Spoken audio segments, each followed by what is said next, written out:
And we are back, Stripe Show Podcast. Another week post Masters. I'm your host, Travis Fulton. Stripe Show Podcast is now officially presented by my new sponsor. Wait for it. Access Golf. Access Golf, the new presenting sponsor of Stripe Show Podcast. We can't thank them enough. Ken Hollingsworth, the owner of Access Golf right here in Jacksonville, Florida. Great group. I've known about him for about 2 to 3 years now. A company you're going to be hearing more about here in the next couple years. Does so much great work with a lot of young players, aspiring touring professionals, ladies on the Aspen Tour. Guys that work their way up Canadian Tour, Latin Tour, up Korn Ferry Tour, and eventually, like Nicholas Echevarria, who made the cut at the Masters. He was an Access Golf, still is, player. He's made it all the way to the PGA Tour, and he's got 2 wins now. Jessica Porvaznik, an LPGA Tour player now. She got her card last year, so just some cool stuff, cool work. A group that's going to be doing a lot of vacation packages coming up where you can actually take one of these young professionals with you and they go and play in the event. So some great locations coming up. I'm looking forward to talking about them. I welcome them aboard. I also welcome a returning guest, a favorite of mine, coming to us from Illinois in his basement, which I don't know. Now, I mean, for those that are watching on YouTube, I think this might be rivaling my studio. Jake Thurm joins us with Pac-Man in the background. How you doing, buddy? I'm good, man. And I'm pretty good at Pac-Man too. But yeah, it's 42 degrees, and the windy city is living up to its name. It's so windy outside. I just got back from walking my kids to school, and yeah, this is a fun place down here. I don't always like when they play down here, but this is definitely I kind of sit back in the couch over there, which has a cooler in it. And I just I take a deep breath, and then sometimes, only for a moment, I allow myself to think that I've made it. So yeah, no, you have made it. I mean, look at that putting green, beautiful mural of number 7 at Pebble. It looks like, yeah, those watching. And I know I see Pac-Man. You mentioned the old Asteroid game, which was a lot of fun. Do you have Excite Bike? That's my real question. Do you have Excite Bike? So over in the corner over there, I mean, I could take you around the room if you guys really wanted to. Yeah, go ahead. Show us. Yeah. You want me to? Yeah, point it. Let's see it. Yeah, before we get going here. We got a lot to talk about. This is topical. There's my Masters putter. Look at that. Wow. We'll talk about this. I didn't know we were doing this. So there's Teenage Mutant Ninja Turtles. There's NBA Jam. There's Star Wars, if you can kind of see that under there. Yep. Cockpit Star Wars. Atari 1983. There's Terminator. Wow. Okay, let's go over nice here. Bar, 4-seater. Yeah. Boom, boom, boom. Is that where you watch the Masters on Sunday? It's definitely a room that I actually watched on the simulator and hit balls in it with my son, because my son's the biggest Rory fan. Got a couple beers on tap back there, and then my wife's gonna kill me for showing you this because it's an unfinished area. But I mean, we're friends, Travis. Ready? Are you ready for this? Yeah. It's gonna blow your mind. I mean, no one's watching anyway, so it's all right. Yeah, oh wow. Right. Oh. Yeah, that's good. I got a urinal right next to the bar. That's I think you've outdone me. I mean, I think yours is better. I think it takes the cake. I need to come up. I need to, you know what? Maybe I'll come up and watch the Mariners play the Cubs and Wrigley, and I can come down there and pass out on your couch. Would your wife mind that or no? You know what? You wouldn't be the first professional to pass out on that couch. So, Tim Petrovic, if you're watching, he went to one of our block. He went to one of our block parties, and he only had to go to one to realize that he should never go to another. So he was down here rolling putts and sleeping on that couch over there. So your kid watched Rory, and of course he's on cloud 9 this week and super excited. You watched it. I watched it. I'm sure everybody listening and watching to the podcast right now watched it. And I in reflection back now, almost 48 hours, I don't think I've ever watched a tournament round like that in my entire life. Like, that was truly a one-of-a-kind experience as a fan watching a guy trying to win a tournament. It just wasn't a tournament. We know that. He's trying to complete the Grand Slam. But I just the highs and lows of that, the emotion, I've never been that invested in one round of golf. And I go back to the Tiger days and take nothing from it, but that was different for me. Yeah. The funniest thing is I knew I was going to hop on here with you, so I actually made sure to watch it. I don't think you can avoid it. I wouldn't have tried to avoid it, but a lot of the times when you're not coaching in an event, I think some of the coaches out there can relate. You keep yourself busy, but I was definitely watching because I knew I was going to be on here and we were going to be talking about it. So, gosh, I told my buddies, strong Greg Norman vibes. I mean, you and I are of that generation, right? Where, people always say he could have had 3 or 4. I don't ever think that's true. That's like saying the Braves should have had more than one World Series. The thing is, it's hard to get one. So the consistent putting yourself in position to get it usually will lend itself to 1, maybe 2. So now I don't know if Greg Norman should have had 4 Masters, but he probably should have had 1 of the 4, right? Oh, yeah. So because he had the Saturday, 1986, he blows it right into the bunker, just like Rory did. By the way, he didn't have a wedge. I think he had like a 5-iron or a 6-iron in. Shows you how much the game's changed there. But he blew it in that right bunker in 86. He had the Saturday Slam, I believe, in 87, was it? If I got my years right. And then obviously 1996. The only difference is, so I was getting strong Greg Norman vibes. The only difference is Rory got it done. And I was it's so funny. When he 3-putted the first hole, which by the way is so easy to do as a guy that's been there, coaching 3 times and walked that golf course a lot. So easy to do. The first green is very difficult for anybody. 4-putted or 3-putted the first green. And I'm like, yeah, it's probably not happening. And because Bryson's right there. So, and then to come back and then, obviously birdie's 9. And then the funniest thing is I still wasn't willing to give it to him. And I really wanted to see that tee shot on 10 because his tee shot on 10 in 2011 was closer to the cabins than it was the center of the fairway. And those cabins are really hard to get a golf ball to. Like you have to really try, and that ball better have eyes. I mean, that is quick left, quick low left. Oh yeah, to hit those cabins. So, when he put it right down the middle, I then said, so remember on 1, I'm like, this ain't happening today. And then on 10, I'm like, this is over. Like he's got it. Like this, really? all demons exercise because he stripes it down 10, and then he dumps that wedge. I'm not saying Rory's like a legendary wedge player. Okay, statistically, not at that level. Statistically, not necessarily a strong suit. But hit it left.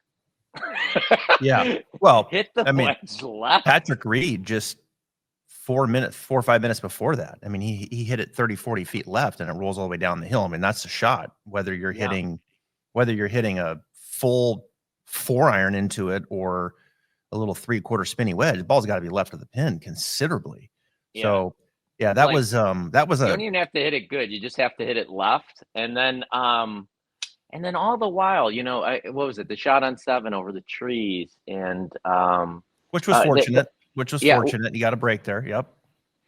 And honestly, sometimes that it reminds me a little bit of Tiger. Right? Sometimes I always thought Tiger was at his best when Woods was in the woods, right? Because he could just create the shot on 15, hooking it around there. I'm sitting there going, okay, so he's putting the entire tournament on this one shot, and and then he pulls it off. And at no point, I mean, Fax is going to get a lot of love for that putting, and he probably rightfully so. But at no point did I feel like he was putting particularly well, especially from short range. I felt like Bryson was putting actually extremely well. Yeah. So yeah, and he puts it all, and then 15, and then again I go, well, this is over. He just hits that shot. He's got this tournament's done, right? And then we get to 18. He's in the middle of the fairway.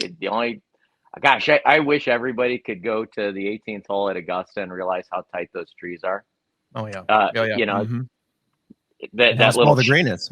oh, it went, and you can't even see it because it's straight Mm. uphill. So, yeah, he puts it to the middle of the fairway. He's got what, a gap wedge in there. And again, this is over. And they blocks it in the bunker. So, um, I was getting strong Greg Norman vibes where maybe it, and I started to fast forward it. I was sitting there going, if he loses this tournament, then he really isn't going to win this tournament. No, yeah. And that's what I was feeling the same thing. I mean, if he loses this playoff, I don't know how you come back from this. It was a roller coaster. I almost had some different feelings than that. Like when he doubled one, I wasn't worried because Rory chasing is way more instinctive than Rory with the lead.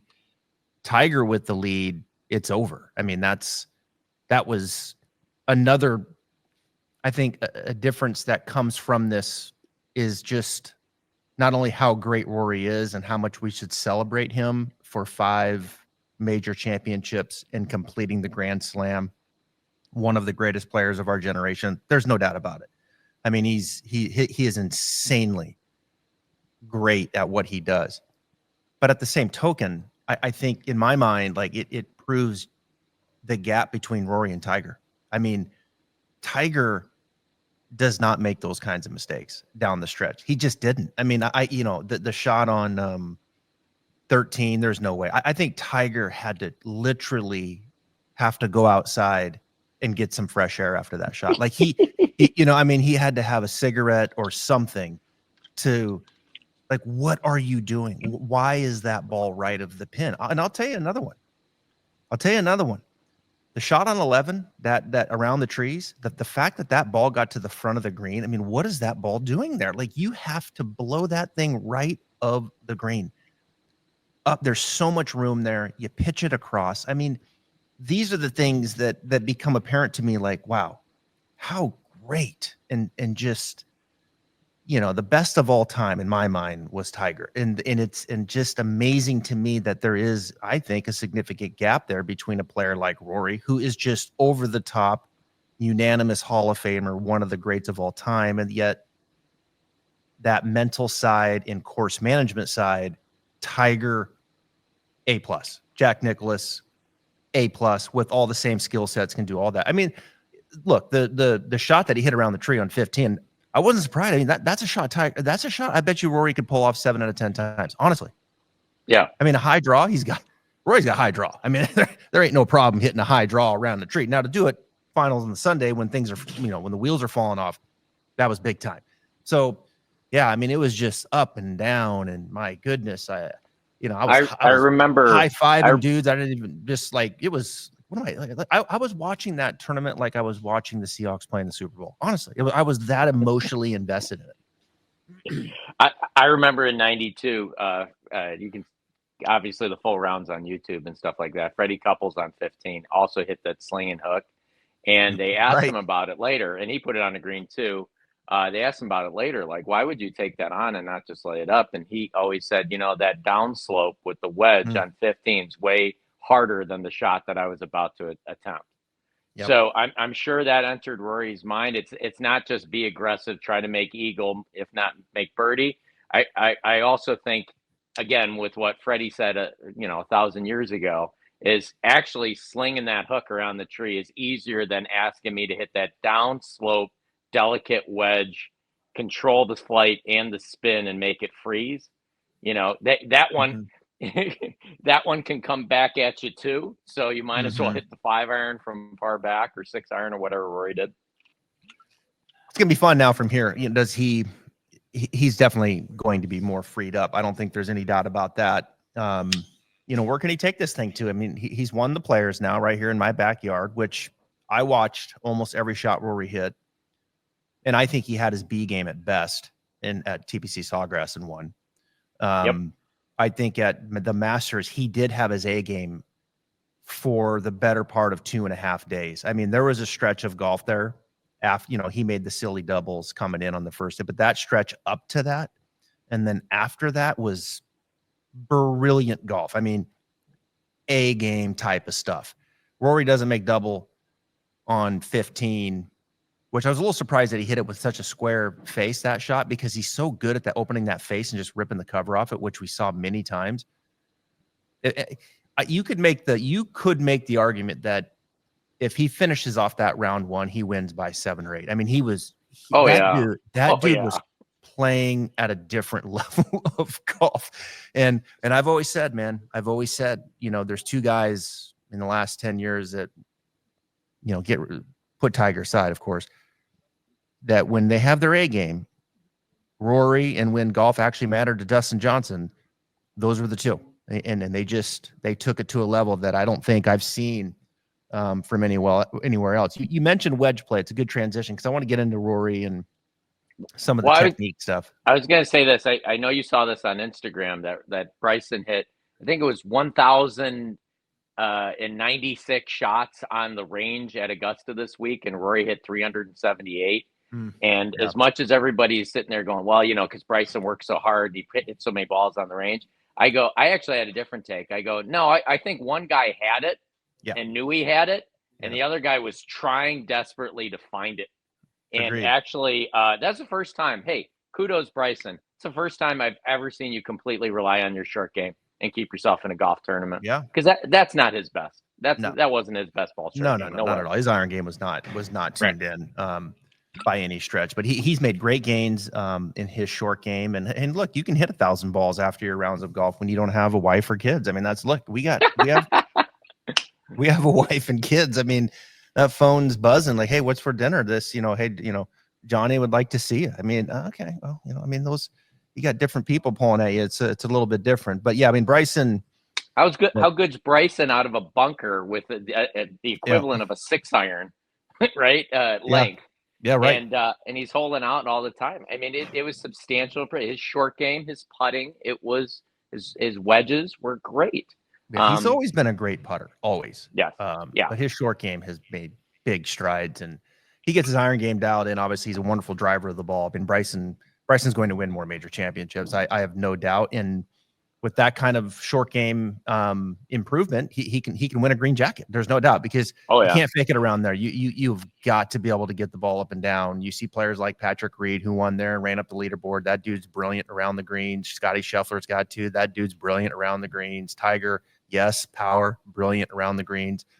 So yeah, you got to be able to do those things. But we talked about the wedge shot, because I want to get to that. So Rory's technique. It's always interesting with these players. You've worked with a lot of people over the years, and sometimes when I read reports, I listen to a player or whatever. I think there is a lot of smoke and mirrors, when it comes to, hey, I'm working on this, I made this change. But then I look at the video, I'm like, that doesn't really look different. It doesn't look different at all. I go back to like Phil Mickelson's days when he was cruising, working with Butch, and like, hey, what are you working on? Well, we're trying to stabilize his lower body in the backswing. We're not trying to, and then I watch him play, and his left hip, his left knee's fully straightening. And, I mean, just like, okay. I mean, a lot of it is that I know there are changes taking place. I know that feel versus real is different, but there is some smoking mirrors here when it comes to this kind of stuff. And I want to get into Rory's stuff, and I'm going to play this video first. So check this out for our audience. This comes from Jay Park. He did a good job of this analysis. Listen to this. I love what Rory McIllroy is doing with his golf swing. He's softening his trail elbow so that he can get his hands in front of his body and the club a little more laid off, because he struggles with getting too deep, too early. The club gets across the line, which then makes him struggle with his approach game. Now, who else struggled with this? Well, the one and only Tiger Woods. 1997, he got the club up and across, which made him fire his hips and dump the club underneath. As you can see here, very similar positions. So how did Tiger fix his swing like he did here in 2009? Well, here's a clip from 2000, of the historic year, where he's really working on getting his hands really, really high and the club extremely laid off. And Rory is doing something very similar now. Will Rory be able to fix his swing like Tiger? I don't know, but what I do know is... So that was Josh Park. He's a good follow on Instagram. And, I thought he did a good job laying it out there as far as, Rory, interesting, following a lot of the same things that Tiger, went down. And then Tiger at a young age, would get the club a little across the line, club face a little shut, and the dude would just rotate and open up. I think Rory historically has been. Tiger probably drove it better doing that, to be honest with you. But yeah, Tiger did probably drive it better doing it that way. But the flip side of that is, do you remember in the late '90s when he's blowing sand wedges over the green and stuff like that? It wasn't the Tiger sand wedges or scoring clubs that we came to know and love later in his career when he was truly dominant. Yeah, so he made the change. He went from Butch to Hank. Hank got a little more shaft point, a little bit more left. Club face not quite as shut. His body, his left knee had a little bit to do with that, and couldn't be quite as explosive coming through impact. I got a picture here of Rory. This is probably, 12, 13 years ago on the right. You know, when he was just cruising, and then on the left, a big difference in I would say where that shaft is pointing. It's always hard to get apples to apples perfect, at the same position, same shot. But you get pushback on that but you watch enough video and you definitely see Rory 12, 13 years ago, maybe hands a touch higher and the club pointing a bit more left at the top. Now, Rory, historically get his hands a little bit deeper in the club shaft, a little more down the line, the left wrist a little more extended, left thumb a little more underneath the grip. So technically, a little bit across the line, not so much shut, but just a little bit across the line. Now, as he just mentioned, he's kind of working on trying to get his hands higher, trying to get the shaft a bit more laid off. Here's kind of a mini version of that. Watch this here. And you've seen Rory, Jake, over the years use a number of swing devices to. I've seen him use the Pro Cent. There's his old right. You can see his hands go deeper, more across. Now he's like, nope, watch this, hands higher, like we saw with Tiger, and then the club shaft more laid off. And so you take all that in consideration. And this has been months and months of this, and you hear analysts and others give him credit, like, I think he's made the changes, and now therefore he can hit the shots that he wants to hit, and those types of things. But the reality is you then go to I had a video here of him. I don't know where it went, but anyway, I videoed the wedge shot on 18 on Sunday. Great look of it, and it looks exactly like the picture on the left. Exactly. I mean, it doesn't look any different, Jake. I mean, it really looks exactly the same. So my question to you is this, because Rory clearly hit a lot of improved wedge shots. He hit a lot of nice controlled wedges. He looked more confident with them. Mm-hmm. Butch told him, hey, you need to hit more 3/4 knockdown shots. Flight it. So my question is the improved wedge play, is it so much because the shaft is any different at the top, which doesn't really appear to me, or is the fact that he just decided to hit more flighted wedges, and we know what the value of a flighted wedge is from a control standpoint? I think it's more of the latter than I think the position at the top. I completely agree with you. There's an old axiom with the Navy SEALs: when the pressure is on, you will always revert back to your lowest level of training. And this is obviously Rory's default pattern. Internally rotated shoulder, right arm gets a little bit narrow deep behind the seam of his shirt, a little bit more wrist extension, like you said, little thumbs more underneath it, club face rotated open. Now, a little bit more nowadays. Now, every single one of those, I could make a strong case for, well, that's a power move, right? Like you would see a lot of that from a long drive guy, more wrist extension, club face allowed to rotate more about the shaft, more elbow splay, more internally rotated, all in the backswing. Like you could make the argument. And let's not forget on off one, was it the Saturday round or the Friday round where he hit 371 off of one? He carried the bunker on one, yeah. Mm-hmm. So the Green Jackets are scrambling now. After seeing that shot, they're like, they're going to be teeing off from basically like the clubhouse. Well, that bunker's going to be another 8 yards deeper. Yeah, there's no question.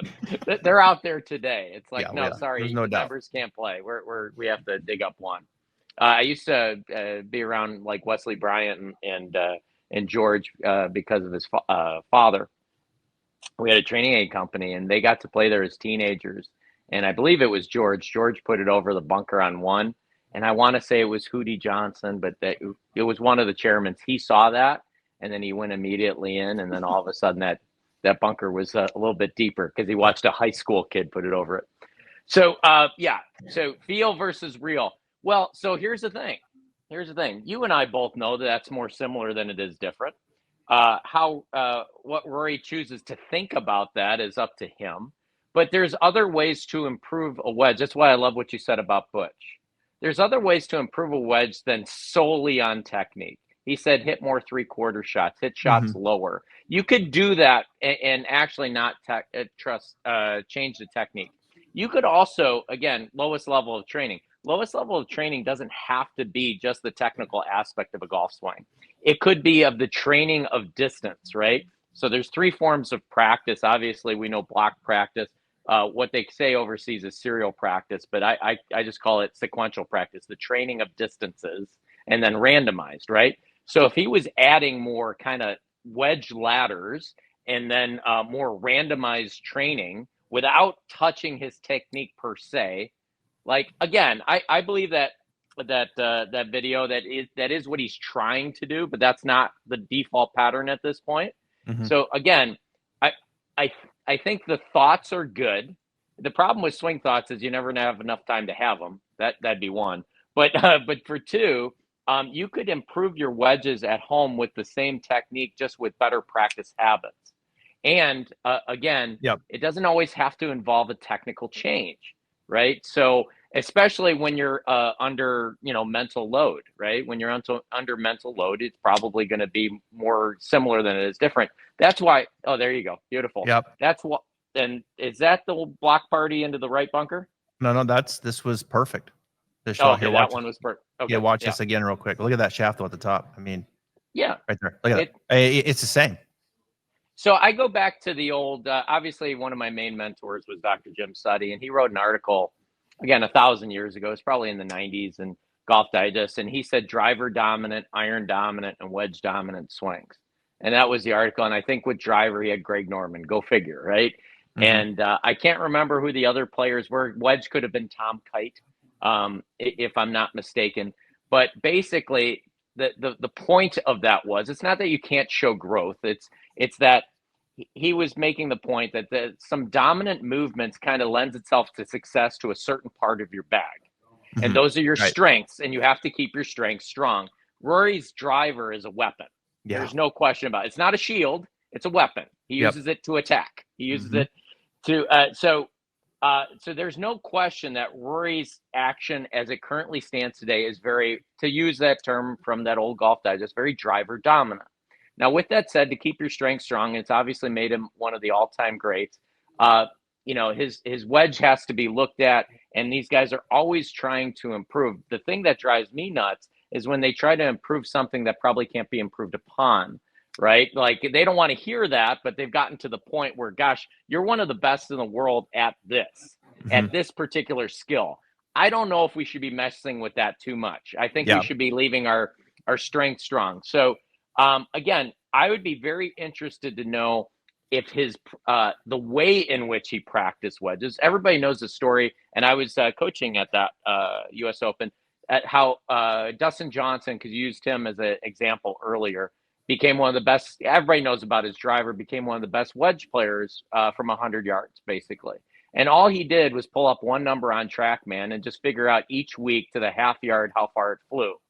And that was valuable information for him. And then all of a sudden, the guy that had more wedges than anybody knew to the half yard how far his wedges flew. And then all of a sudden, he was dominant for a while. He was the number one player. He won at Oakmont. I believe there was only one or two other people that were even under par. Streelman actually finished top 10 that week, so that's why I remember it so well. So again, did Dustin change his technique with wedges? I think so. He was definitely three-quarter and flighting it, just like Butch's advice to Rory. But I also think it was more sensitive or hypersensitive to the fact of, okay, how is that flying? What is the trajectory? What is the spin rate? To what, again, yard is that carrying to? And then I'll just write it down in my book, and then we'll just, when I have that distance, we'll just go from there. Yeah. Yeah, I think it's more the 3/4 nature, because you think about what, Rory would, his miss with the wedges, he would struggle with distance control, and you think about that big high finish. You can block it, right? Like he did on 18, then he can hit some of those club face pulls, or maybe that face would start to turn down a little bit and he would tug it left. All right, well, so now you think about, well, now he's hitting a knockdown. What does that suggest? Well, the knockdown is going to suggest that he's got to de-loft the face a little bit more, which probably is going to incentivize him to kind of turn the face down, square it up. Handle's probably going to be a fraction lower and more synchronized with the body rotating around the corner to the left, even given the same conditions at the top. So it just looks like to me that the flighted wedges give him a little better sense of kind of organizing things through impact. And obviously net result is controlling the trajectory and how far that ball is carrying. And he hit some really good shots. And I think that did probably come into play there in that last shot a little bit. It didn't look like the absolute full tilt wedge. It looked like he did, tried to flight it a little bit. But I can't even imagine, and we'll finish with this because I do want to move on to a few others, that this conversation about laid off versus more across the line. There are players that try to get more across the line. And I think it'd be interesting for you and I to take 10 minutes and kind of deep dive some of these other ones. But I'll finish with Rory in saying that, as I reflect back, there's not a person on the planet other than maybe just a few players that can even relate to the amount of pressure that Rory was facing. There's just, you can't even relate to it. I mean, it was probably the most real, I guess, relatable to watch someone just be physically altered because of the pressure, and in real time was trying to deal with it in front of what were the metrics on TV, 12.7 million watching. Like in real time, you're watching someone in struggle. You're watching him fight demons, right? You're watching him trying to be normal when he's not normal, and it's completely uncomfortable. And it's like, man, there is just a real relatability to that. And I think it's just it's a microcosm of who Rory is, right? Because he is very open, and he lets you in, and to watch that come full circle and finally finish the Grand Slam, it was the best viewing of golf television that I've ever witnessed. Well, and that's what you were. I mean, he's out there basically. He's like naked, right, with everybody watching, right? Right. If it was the PGA Championship, like for Jordan Spieth, that eludes him for the career Grand Slam, I think he probably has 2 Masters by now, right? Mm-hmm. But it just happened to fall on the Masters, so you can't tell me that golf course isn't perfect for him, right? So the fact that was left, it was more than just winning the Masters for Rory. Mm-hmm. It was completely up against history. And I believe our boy, Brandel, said more people have walked on the moon that have won the career Grand Slam, right? Yeah, so right. He was battling issues of the past with certain shots on that golf course, but he was battling the demons of history, where there's a lot of great players that came up one major short. Arnold Palmer, Tom Watson, Lee Trevino.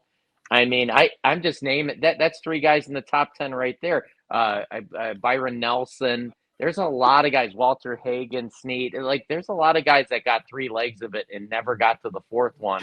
And every single year they were up against it. How about this guy? I mean, he's got 3 legs of it, and does the pressure now go to Jordan Spieth? Before we get to Spieth, little message from my sponsor. If you're like most golfers, you blame yourself when you miss a short putt. So after you hold back the urge to throw your putter in the lake, don't do that. You try to fix your putting stroke. But how long does that last? 1 week, 1 round, 1 hole? There's a company called Lab Golf that doesn't think you should be blaming yourself. That's because all putters have this thing called torque, which means the putter face is trying to twist during the stroke, so you grip it like a snake. What Lab Golf did is they figured out how to make putters with no torque. They call it lie angle balance, and you have to feel it to believe it. I did. The Lab Golf putter, you don't have to use a funny putting grip to try to keep the face square. You can putt it any way you want because Lab Golf Putter stays perfectly square by itself. It's effortless. To see how much easier putting can be, head over to labgolf.com.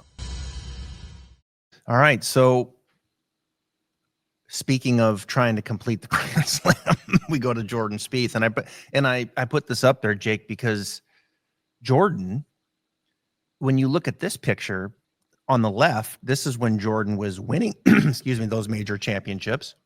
And you can see the shaft really matched up to the left arm and the face very square. And then you look at where Jordan started to go when he started to struggle, and the shaft is laid off. Now, Rory would probably kill to have a look similar to, where Jordan is. He's trying to feel that on the right, where, Jordan's like, he gets it too laid off. I mean, that picture on the right is where, Jordan would get it. He would get that club pointing way left at the top, and you see these rehearsals that he tries to make where he's really trying to kick the shaft across the line, and of course he's trying to exaggerate it to get himself and look at the face angle more like on the left. Yeah, look at the face angle, and that's, I think with Jordan, like it's the shaft and the face, right, where when you get laid off, the face changes, but when he gets it a little more across the line, the face looks much squarer. But it's interesting. Jordan's one that's trying to feel more across the line. Here's another one that I think a guy that has really lengthened his swing out with the help of Chris Como. He's definitely got the club pointing more down the line. I think Xander there for a while, Jake, was getting a little short at the top and getting a little runoff where the shaft was too laid off. Yeah, he was his default miss under pressure, or like I said earlier, mental load would be a big wipey cut that he'd lose to the right. When you're looking at these players, I ask a simple question, but it's always met with you can't have something universal that's multivariable. So I ask a very simple question, but then after that is layering in the sophistication. So in other words, are we trying to and this is an old Blackburn who I know has been on your show, are we trying to maximize, or are we trying to harmonize? So when I look at players' changes, and I'm not, and again, I don't know players. I know their coaches just like you do. I guess I could kind of text Como right now and say, hey, what are you working on? But I like to figure it out on my own. I like to watch. If you ever want to know what a player's working on, watch their rehearsals, because that's lending itself to what they're trying to feel, and it's usually some kind of exaggeration therapy to bring about change. So, and then my question is always, so is this going to be a maximize or a harmonize, right? So in other words, are they trying to hit it further? In Xander's case, it's probably both, right? He's trying to avoid that wipey miss, high spinny wipey miss to the right that he used to have, and getting it a little bit more, like you said, down the line, even a little bit across, get it to swing a little bit longer, probably works against that. He probably was very fade dominant how he was before, and now my guess is he could probably work it both ways, but he could also hit some draws just for good vitamins on the range to incur swing health, right? Like that's like I should be able to do it. It may not be what I'm going with 9 out of 10 shots on the golf course, but I should be able to show you that just because you asked on the range. So there's no doubt Xander has gotten longer doing what he's doing. Yeah. There's no doubt that Rory's gotten longer doing what he's doing. He even made a comment about how he used to speed train, at least initially. He actually doesn't do a lot of that. And yet he's getting you've seen it on YouTube, he's getting in the 190s in ball speed. So it's interesting. Maximize or harmonize. Now, I'll tell you what, if you need to find the golf course, like if your issue is you can't hit it in between the nylon ropes, then that might lend itself to something else. If somebody gets trapped, stuck under from the inside, probably would benefit more from, and if, let's say, their predominant pattern would be more of a pull fade, they would probably benefit from the Sahith on the left more than the Sahith on the right. But that's what I'm always trying to figure out. When I see a player making a change, I'm like, okay, is this to get longer or honestly to find more golf balls? You know? I think, obviously Spieth went through some speed training there. Yeah, And no doubt. And he's definitely gotten longer. I think when you look at Spieth's changes and why he's trying to get it more organized like he used to at the top, what feels more across the line, it's definitely to find more golf balls, right? I mean, there is a speed element there, I'm sure, but to me with Spieth, it's just strictly accuracy, right? Now with Xander, it is probably a little bit of length in there and just maximizing that turn and being able to hit that draw, which when he does, man, he has pounded that driver out there. It is noticeably different. With Sahith, I don't know. I think Sahith probably, if I had to guess, and I agree with you, I think with Sahith, I think under the gun, he probably gets shorter, and I think that erosion of the swing, the turn isn't maximized, right? And so you can't be giving up distance when you have that frame and that length of swing to work with. So I just think for him, it's probably under the gun. To me, it appears that it just gets shorter and shorter and shorter. And I think Sahith could probably hit that wipe from there as well. But yeah, it is. I think you said harmonize, or what was the other one? Harmonize or maximize. Or maximize. Yeah, that's I would say really well said. I'd say Xander and Sahith, if you're looking at the the left and rights there, is without having them in a 3D suit to quantify how much, I'd say both have increased amount of pelvic rotation in the backswing. Sure. Right. So look at their lower bodies, definitely more restricted. With Xander when he was getting laid off, and Sahith, definitely a bigger turn. I mean, we just used to call it hip turn, and I think that would resonate with your audience. Just a fuller turn of the hips. If the heel comes up as a result of it, so be it. That's probably a good thing for a lot of people out there who don't have like the dissociative properties of being able to separate their upper half from their lower half. So, I mean, go figure. Turn your hips, turn your torso, swing your arms, and you'll probably get a little bit more speed as a result of that. Yeah, no doubt about it. No doubt about it. And I think that when you look at these backswing changes, I actually had Max Homa, but I somehow, like a bonehead, deleted it out of the system.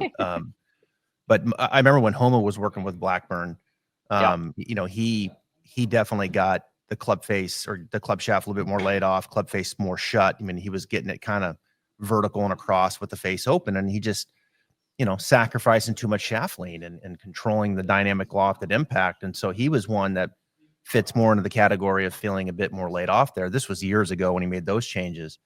And it was good to see Max actually play some good golf this weekend. It's been a while for him. And, that had to feel good on Sunday to shoot under par and run up the leaderboard a little bit. Yeah, that was starting to look a little scary, wasn't it? A guy that got rid of his coach, got rid of his caddy, and got rid of all 14 clubs in his bag, and then wasn't playing well. So we know the cautionary tales of players that have done that in the past. So It was good to see him.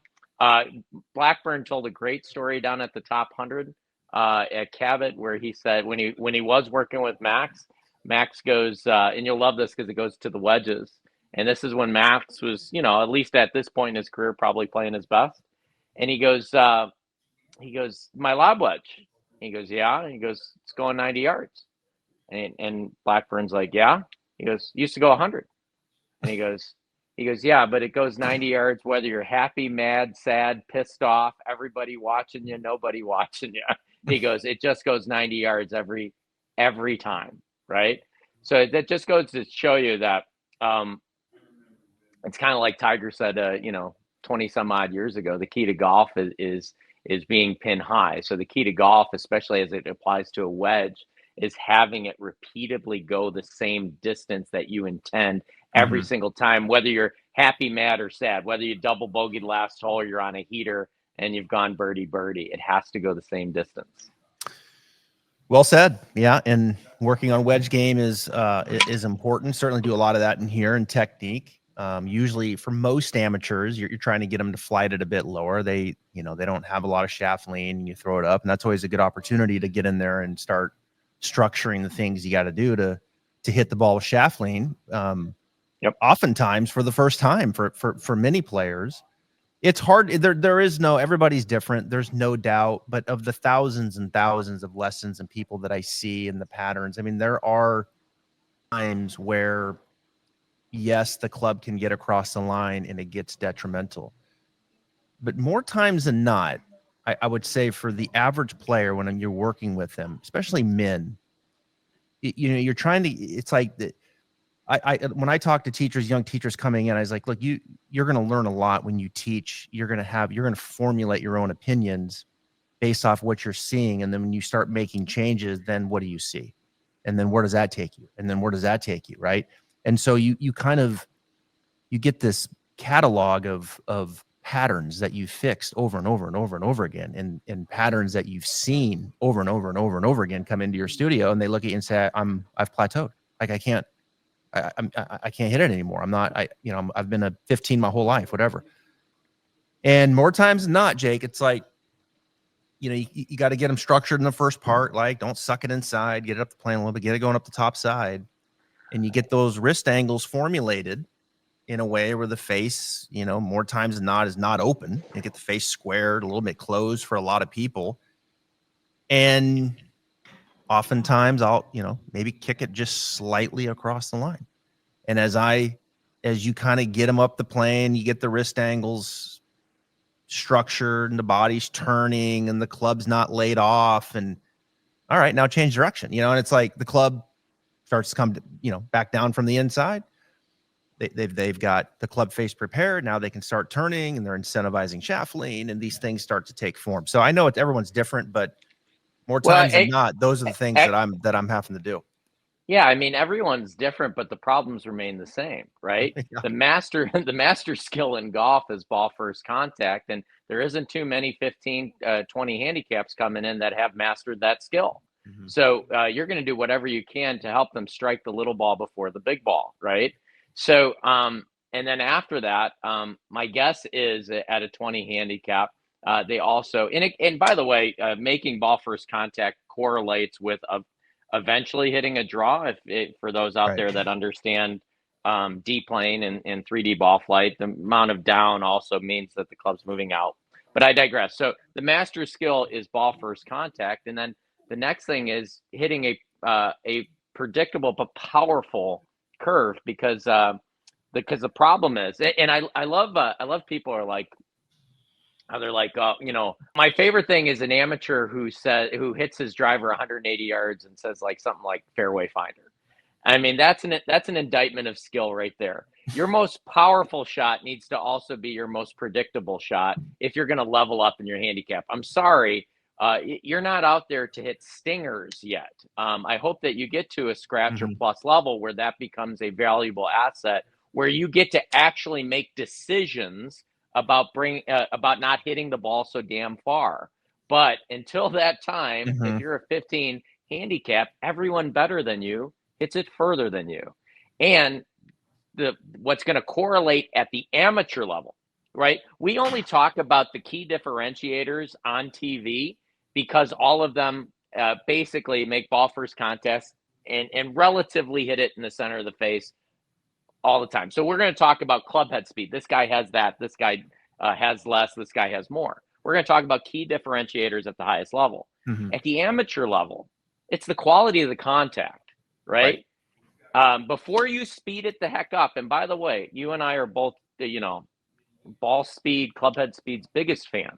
But before you do that, the quality of the contact, if you're going to speed it up, make sure it's good, right? So, if you want to get longer, ball first contact and centerness of hit relatively it is really the key avenues to getting longer and hitting more greens first. Yeah. Yeah. All right, let's have a little fun here. I got a swing we're going to look at. We always finish every show with a little something we call. All right, this is Bubba Jennings. He sent this to me. And I got a face-on view here. This is Bubba's swing for those that are watching. Very nice move here. A lot of good stuff. Love it. And when you look at this, Jake, what comes to mind? I didn't get much feedback on what his ball flight was, but if you had to kind of, obviously that club face looks a little closed at the top. but Yeah, overall, some nice things happening here with the body. absolutely. So You know what he would you know what have I like it, real quick? You know what I like real yeah, go quick? ahead. And I'll give you the stage.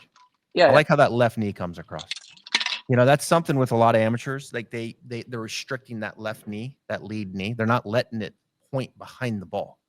And just letting someone, hey, just let your left knee flex and point a little behind the ball, and they turn their right hip, and it's like, there you go. Right. And all of a sudden, right side of the pelvis gets a little higher, and now things kind of can work up from there. All right, take it. I was going to just say from a rotational standpoint, I think actually he moves very well and is moving in a way that he is capable. I'm going to say from a mass movement standpoint, he is a little bit what I would call continuous to the trail side all the way to the top of the swing. And my guess is that can come at a price with low point. I listen, you absolutely should shift in your swing. And as the club gets longer, that'll be more pronounced.